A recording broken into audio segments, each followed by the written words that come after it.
एक बार गौतम बुद्ध वैशाली नगर में धर्म प्रचार के लिए जा रहे थे। जब वे नगरी के बीचों बीच से गुजर रहे थे तो उन्होंने देखा कि कुछ सैनिक तेजी से भाग रही एक लड़की का पीछा कर रहे थे। वह डरी हुई लड़की एक कुएं के पास जाकर खड़ी हो गई।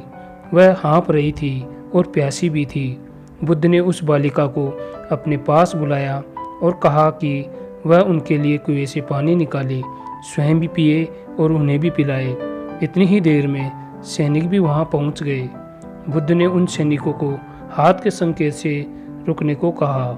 बुद्ध की बात पर वह लड़की हिचकिचाती हुई बोली, महाराज, मैं एक अछूत कन्या हूँ। मेरे द्वारा कुएं से पानी निकालने पर पानी दूषित हो जाएगा। बुद्ध ने उससे फिर कहा, पुत्री, बहुत जोर से प्यास लगी है, पहले तुम पानी पिलाओ। इतनी देर में वैशाली नगर के राजा वहां पहुंच गए। उन्होंने बुद्ध को नमन किया और सोने के बर्तन में केवड़े व गुलाब का सुगंधित पानी पीने के लिए पेश किया, पर बुद्ध ने उसे पीने से मना कर दिया। बुद्ध ने फिर एक बार बालिका को बात दोहराई। इस बार बालिका ने साहस बटोरकर कुएं से पानी निकाला और स्वयं भी पिया और गौतम बुद्ध को भी पिलाया। पानी पीने के बाद गौतम बुद्ध ने बालिका से भय का कारण पूछा। कन्या ने बताया, मुझे संयोग से राजा के दरबार में गाना गाने का अवसर मिला। राजा ने मेरा गीत सुन मुझे अपने गले की माला पुरस्कार में दी, लेकिन उनको किसी ने बताया कि मैं एक अछूत कन्या हूँ। यह जानते ही उन्होंने मुझे कैद खाने में डालने का आदेश दिया।